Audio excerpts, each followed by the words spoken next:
In this episode, I will tell you why some Americans or foreigners will fail in the Philippines and that it will break you.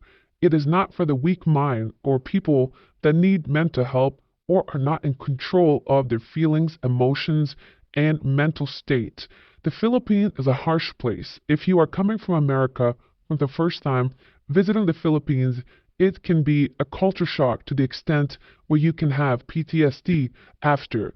If you are a weak person, have not traveled far, if you are used to comfort in your home country and you come to the Philippines expecting things to work out, even if you stay at high-end condominiums in BGC or other areas, you will be in for a surprise. I will read this person's story on Reddit, educational, and says, I am American on a tourist visa. I moved into a condo. I paid 250,000 pesos, 1 month deposit and 4 months advance, 50,000 per month. As I was entering my condo to move in, the head of household president came out of the stairway just as I was entering. The friendly security guards were helping me move in, but they were armed. I was exhausted and excited to move in. He talked a lot, but I will give you the words that stuck out. He said he was a dictator, an ex-military. He said if I did not follow his rules, he would shoot me. I asked him if he was joking, and again he said he would shoot me. After the fact, it was explained to me several bad drunken foreigners had lived there. My brother was ended in 2003 by police in the US. My father thinks it was 187. I tend to think it was self-harm by cop. So this incident really messed me up, and I have had really bad PTSD. My Filipina fiance's family demanded that I file lawsuit. I have hesitantly followed their advice/demands. It has caused me so much strife with my fiance and I. She was there too. She thought it was just a bad joke. I spoke with a few lawyers and nothing is clear. The condo is owned by a massive corporation that many have said is toxic and not to mess with. I would prefer to sue them over the insane HOA president. I feel they are liable for his actions. They did not remove him from his position after they were notified what he did. I spoke with one journalist off the record, and they said this would be fairly big news in Mindanao where it occurred. I really wanted to fight back. I lost 100,000 pesos of 250,000. I only got back 150,000. I had to travel away where I live to improve my PTSD. My life has been ruined over 6 months, but mostly I just want to stand up for justice. I don't like the quote, get out of town, or we will shoot you. I am 20 years sober. I got sober after my brother. Anyhow, I am in a safe place, but I have 3.4 years left to decide if I want to sue. Some days I think it's a big deal, that stand up for justice might lead to something, not like a major landmark case, but maybe one of many cases that change the way the rich use violence to control this country. Let me start by saying this man is a complete fool. To think you can come to the Philippines and think the same way you do in America is just a step towards complete failure. Beginning with the fact that he put up 5 months worth of rent, putting up 250,000 pesos is just asking for it. He got 150,000 back, which is a big surprise to me, even that he received that back. That just tells me the amount of research and his education level when it comes to dealing with Filipinos. This man is in Mindanao. How many stories must we tell you that that is not a place you want to be fooling around with? To change the country, you think these corrupt politicians, you think the government, all the barangay captains, everyone in the military and in the police force is going to change because of your one case that somebody said something to you that you cannot prove? What is going on with people that are coming to this country? Yes, sometimes the Philippines attracts some of the worst type of men and tourists. This man is going to fail 100% one way or another. This story will not end well, and I'm afraid it can be drastic. People have shared their opinions regarding his claims. A formal ad says, is there any proof of what he said? If not, it's your word against his word.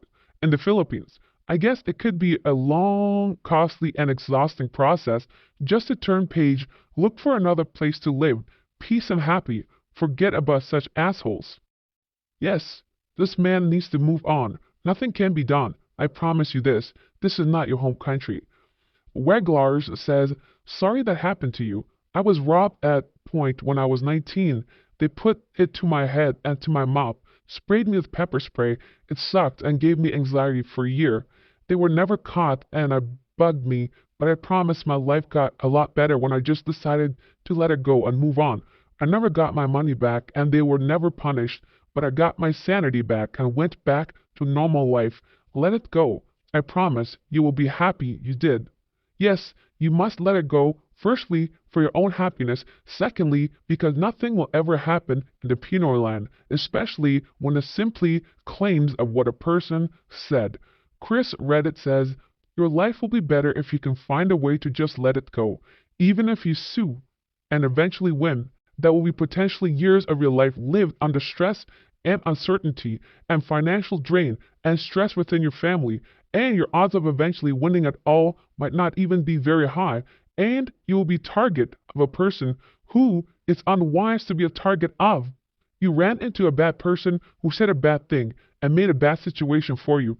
It cost you 100 pesos and a mix and 6 months of stress, but it doesn't have to cost you any more. If you can find a way to let it go and move on to enjoy a good life with your family in peace, that perhaps is the best revenge. That is something extremely important to consider. Anytime you get in any situation in the Philippines where you have an altercation with someone, even if it is verbal, it's always best to let it go. You will never win in this country. You will lose one way or another. It's not a fair fight. The system is not working for you. The culture is not working for you. And that person will never play fair.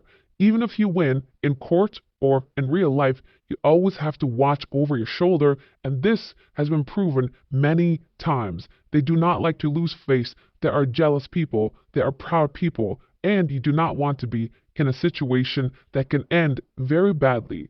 Lawglad says, I'm sorry that this triggered your trauma and PTSD. You mentioned Mindanao. You mentioned ex-military. I would always say if an ex-military chose to be based in Mindanao, they sometimes become part of a private army of a politician. If that is the case, end now, explain later is the name of the game. I'm not trying to give you more anxiety here, but reality is you are the foreigner here. You have no support system, so to speak. Even your girlfriend can't give you proper advice. Suing here isn't anything like suing in the US. In most cases, bribing wins the case. You can also just disappear without a trace. You talking to a journalist? Ask them how many journalists were taken care of in Mindanao in the past in broad daylight. I would just work on your mental health and get better and your relationship with the girlfriend. After all, she was your reason to come here. Scarcity Thought says, bro, you are not in the US. You have no rights. You're just a visitor. And the family is justified in their fears. Fafo. Have you heard of tandem riders? It's best to keep your head down, your mouth shut, and not piss anybody off if you're going to live there. Chabax says it's a tough pill to swallow, but nothing will come of your efforts if you go down this legal journalist path. 100,000 pesos is cheap loss. How could you let one guy's comment ruin your life for 6 months? I'm thinking there's more to the story you're not telling. My advice, just move on.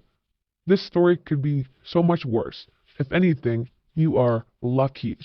How do you think this man should handle the situation?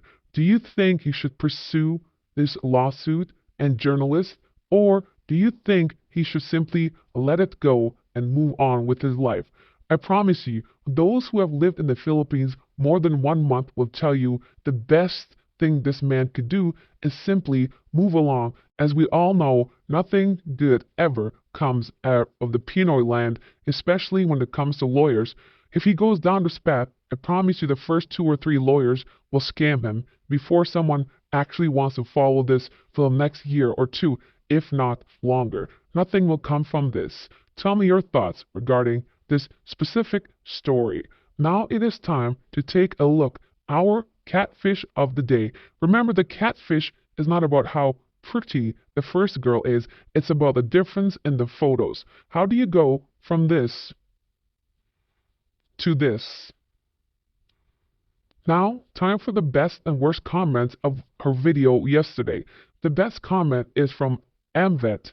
It is a rude and disrespectful culture. Yes, Pinoy culture is extremely rude and disrespectful. There is no worse comment. However, many people have shared their experiences with complete inefficiencies in the Philippines. If you are interested, consider reading the comments. I promise you, it will make your day. Thanks for watching. Subscribe to spread the truth and the facts about this country. God bless.